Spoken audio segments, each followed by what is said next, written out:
Hey everyone, what's going on? It's the Dividend Bloodhound here with yet another investing video.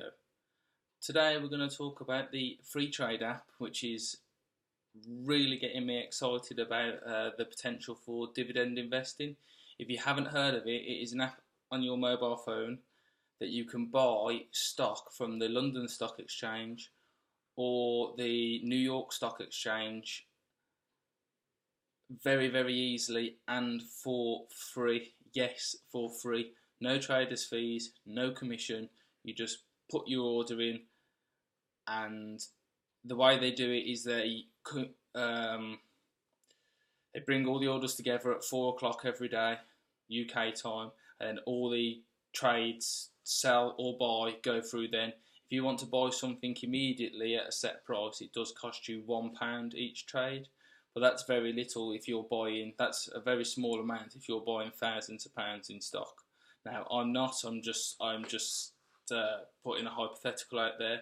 But this app has really got me excited about the future of my investing, and it's making me reconsider my strategy. So there she is. There's the app. I need to do a quick update on mine. You can download it. I've iPhone or Android, you can download it. You have to fill in a little bit of paperwork, especially if you want to buy American stock. You have to fill in an American tax form, but other than that, it's very easy. And if you've got Apple Pay set up on your phone, you can fund your account almost instantly. So I'm just going to go onto my account now, and once it's loaded, I shall show you on camera. So there we have it. There is my account currently as we speak, sitting at £1,401 today. All my stock positions are up. I own shares. I'll just quickly run you down through who I own shares in. So I own shares in Caterpillar, AT&T, 3M, IBM, McDonald's, Shell Oil, the Shell Oil Company, British Petroleum, Legal and General, and HSBC. That's just the start, and I will just show you them there. Look, so you got CAT, you got AT&T, and all the way down to HSBC there. Now we're having a decent day today on the stocks by the look of it. We've only McDonald's down by 0.65%. My best performer is Caterpillar, which I bought at a stock price of £96 a share, and it's currently up 19% and has returned me £55. Now that's not what I bought it for. I didn't buy it for growth, but that is an outstanding return for just buying it a little over a month ago. Everything in here is purely bought for the dividend return. So all of these stocks pay dividends. They basically, as you probably know, they pay you to own their stock as a share of their profits. Most pay, especially the American companies, pay quarterly. So every 4 months you will get a dividend proportionate to the share that you own in the company. And just to prove the point on that, I'll just go to my activity feed, and you can see just there, AT&T returned me £2.68. Not a lot, I know, for my £275 investment in their company. In fact, it was less than that at the time because I bought one share after the ex-dividend date. Now, the ex-dividend date, just in case you guys don't know what that is the date that you have to own stock in the company. It's like their cut-off point. You have to own stock on that date for you to receive the dividend a month later. If you buy the stock the day after that, you won't get anything, and you'll have to own the stock for another 4 months to get the stock to get the dividend next time round. I bought one in AT&T after that date, so I only had 8 shares for my return on that. So I'm expecting other dividends from all the other companies at different points in the year. I believe Caterpillar has declared a $1.03 dividend per share, so I'm expecting a little bit of money off them, as well as the ridiculous 19% increase in their share price. I am considering selling that position just purely to crystallise the £55 profit that I've got there. But at the same time, if it holds steady at that stock price, I might just keep it. I'm undecided on that one at the moment. Everybody else is just a steady performer. Like a lot of these are what what investors call dividend aristocrats. So they've been paying a dividend, an increasing dividend, that is, for 25 years. So I won't use the word safe, because no investment is ever completely 100% safe, especially in this world. But they are safe for multi-billion pound companies to invest your money in. I mean, when you look at some of these companies on here, like, they are worth so much money. When you think about how much McDonald's is worth, how much Shell is worth, how much British Petroleum is worth, they are all upwards of £30 billion or more. So they are relatively safe, but they're not bulletproof. So you've got to do your analysis first. These companies I've looked into, their balance sheets seem relatively sound. I've had a look at their quarterly return and their earnings reports. They do seem okay.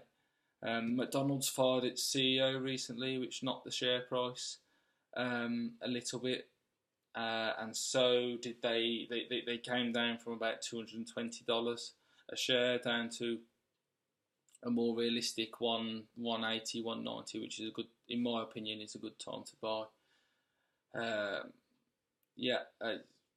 IBM as well, a little bit of an underperformer, came in under its earnings report, so getting there while you can, really. Not investing advice. I don't want people to sink thousands of pounds into a company on, like, my word. These are just companies that I've bought at a price that I thought was fair to me.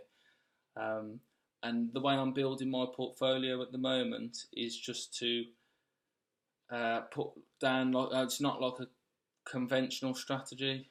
I'm putting down, like, I'm buying little bits of shares here and there at what I think is a good price, to put down a marker for my future self to then come down and reinvest more money in that company at a later date. So obviously I want to diversify. That means you can mitigate all your risks. So if you look at my portfolio there, it's made up of, it's quite a good mix of colours. I'll just briefly tell you, it's made up of construction, which is CAT, telephone companies, AT&T, consumer goods, which is 3M, the tech company, which is IBM, food and drink, which is McDonald's at 10%, energy at 10%, which is obviously Shell and British Petroleum. Then finance is languishing down there at 2% at the moment with Legal and General and HSBC. I will be adding to them positions as and when I can. They are quite small costs for shares at like £2.50 and £5.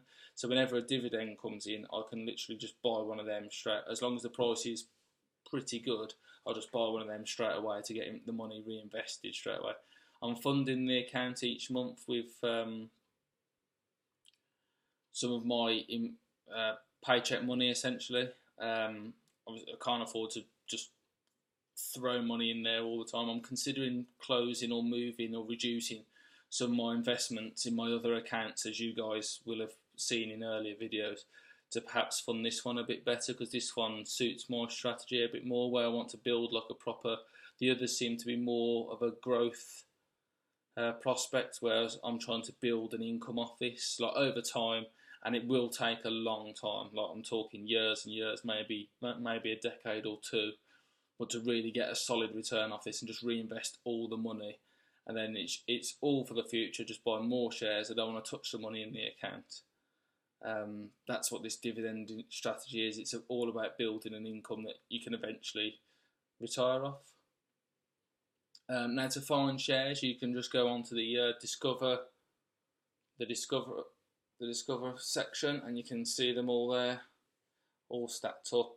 I'll just quickly go on to the industrials there. You can see there's shares in Boeing, Biffa, John Deere tractors, Lockheed Martin. There's all sorts of companies to go off here. I mean, the big players are here: Facebook, Amazon, Apple, all the big banks, Pepsi, Coca-Cola. Coca-Cola is definitely a company I'll be getting into quite soon, and definitely on my target list, as long as the price is good, of course. I have, very little cash in my account at the moment. I have 60p in actual real terms money. Everything else is completely invested. It is in an ISA account, so this is where I set my ISA up this year, so it is protected from UK tax. One thing I will say is that you pay a small fee on UK buying. When you buy UK shares from the London Stock Exchange, you pay a small tax against that. It is literally pennies per share, so it's a very minimal amount. I mean, you wouldn't really notice so much unless you are buying tens of thousands of pounds worth, and in which case you've clearly got the money to do so. The app itself is, as I said, completely free, really easy to use, and it's something that's got me really excited to get into this investing lark and build my dividend stream over time. So I'm looking forward to, in the next few months or so, really getting these dividends coming in and getting them back out the door again and reinvested. I'll re-update you guys with a better video of the performance, because I'm only just starting at the moment, so I've only got about 3 or 4 months worth of shares there, so I haven't even had a full quarterly cycle yet or a full yearly cycle, but I will be adding to my portfolio over time and adding to my positions. Now, diversification is a really big thing for these sorts of portfolios. You don't want to be overexposed on to any company in particular. Obviously, you'd like to have all your money. If there was a stock that returned 6% or 7% or 8% or whatever, surely your logic says you'd want all your money in that. But if that company was to hit a problem, that'd be like it. You would lose so much of your money if the share price devalued. That wouldn't be recovered by them dividends. That's why you need to spread your money out, not necessarily too thin, over hundreds of different positions, because that becomes really hard to monitor and look after. But somewhere in the middle of most financial analysts. Now, I'm not one, but I've done some reading into the subject, say that a stock portfolio of roughly 30 to 50 positions gets rid of 90 to 95% or reduces the risk to your portfolio by about 90 to 95%. As you say, not any investment isn't without some risk. It's just about managing that risk as best you can and getting some good returns while you can as well. Now, it's important with these positions as well to note that if there is a decline, maybe even, I don't want to say the words recession or a stock market crash, these things are wholesale, so they will affect the whole market. And the best thing to do in that sort of situation is try not to pull all your money straight away. Try and be patient, and actually often the best thing to do is buy more shares, because they're at a ridiculously discounted rate because of the recession or because of the stock market crash. Your pound or your dollar or your buck, whatever you want to call it, is worth so much more, and you could quickly hoover up even more stocks. Now, that's only if it's affordable to you. Obviously, if your positions aren't looking tenable, and that's down to yourself and your analysis or your financial advisor to do, of course. But just bear that in mind, that it could be better to just sit on it, wait for the economy to recover, and hoover up stocks that are essentially on a sale. They could be 10% discounted. That just means that your dividend yield goes that much higher, and you get to your financial freedom or financial independent even, that much quicker. And that's what it's all about. That's it for this one. I'm going to sign off here. If you liked what you see, or you like the Freetrade app, give it a download and have a look at it yourself. If you like what you've seen on my channel, please subscribe on the button below, give the video a like, have a comment, let me know if you have the Freetrade app and you've got a portfolio. We can compare essentially. I like to show my positions, so I'm not just offering advice for no reason. I'm putting my money where my mouth is, and you could even follow my portfolio if you really wanted to. Like, I've got no problems with that, of course. I see a lot of YouTube investors out there that don't actually show you their portfolio. It's either like a premium service, or they just won't release it because they don't want to be wrong, whereas I will show you my ups and my downs, and if I've made an error, then I've made an error. But at the moment, my portfolio is looking like the foundations of quite a good one, and I will add to these positions over time. Yep, please give the video a like. Please give my channel a subscribe. Be my first subscriber if you like. Thank you very much, and I will catch you all in yet another episode. Goodbye.